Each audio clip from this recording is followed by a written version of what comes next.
बताना चाहता हूं फिल्मों में एजेंडा क्या चलता था।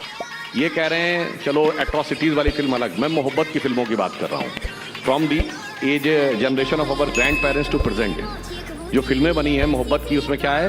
सलीम अनारकली, जोधा अकबर, शाहजहां नूरजहां, यही सब है ना।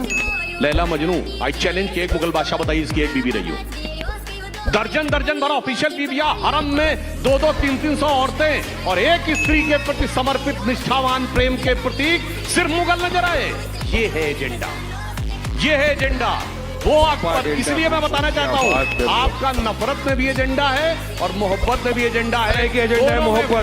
नफरत नफरत जवाब एक देना था। एक मुगल बादशाह बताओ जिसकी एक बीबी रही हो, हरम में कोई औरत न रही हो, मगर सारा सलीम अनारकली, जोधा अकबर, शाहजहां नूरजहां, यही है एजेंडा दिमाग में लगाया गया। सबसे अव्वल नंबर नफरत फैलाने में अगर विश्व में कोई है तो ये बीजेपी वाले। नफरत क्या है? इरेडिकेशन और सनातन धर्म नफरत नहीं है। हिंदू धर्म में चाहिए नफरत नहीं है। हिंदू धर्म वायरस बैक्टीरिया है, नफरत नहीं है। व्यूअर्स देख रहे होंगे, सब समझ रहे होंगे कौन फैक्ट पे है, कौन हड़बड़ाहट बौखलाहट किसी आर्ट में जारहियत कर रहा है। सुधांशु त्रिवेदी में दिखाई पड़ रहा है। अब मैं कहना चाहता हूँ नफरत ये नहीं है कि जब राजस्थान, मध्य प्रदेश, छत्तीसगढ़ हम जीते तो कहा गया बीजेपी सिर्फ गोमूत्र वाले राज्यों में जीत सकती है। आज अखिलेश यादव जी का बयान है कि साहब गौशाला में से दुर्गंध आती है और हलाल होते हुए बकरों में से सुगंध आती है। मैं बताना चाहता हूं जो कहते हैं गोमूत्र वाले राज्य में जीत सकते हैं तो भाई कान खोल के सुनिए। अमेरिका गोमूत्र का anti fungal, anti bacterial, medicinal patent है यूएस में एंड पेटेंट नंबर इज 6410059। कान खोलो अपने।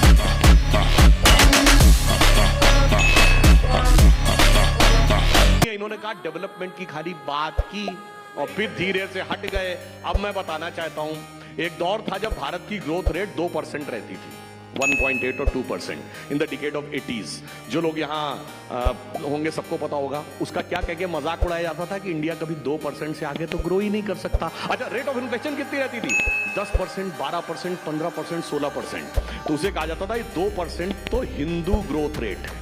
आप सबने वो टर्म सुना होगा, it is 2% Hindu growth rate और महंगाई की दर 10% रहती थी। और जब से हिंदुत्व वाले आए हैं अब ग्रोथ रेट क्या है कि आईएमएफ की चीफ क्रिस्टीना जॉर्जिवा ये कहती है एक दौर था इनके दौर में, जब याद करिए वो पुरानी फिल्म का गाना है ना, फिल्मों की बात हुई है, जब जीरो दिया मेरे भारत में दुनिया को तब गिनती आई। उससे पहले प्राण क्या कहता है, क्या कंट्रीब्यूशन है तुम्हारे कंट्री का? India contribution to the world is 0, 0 and 0। उसके बाद गाना शुरू होता है।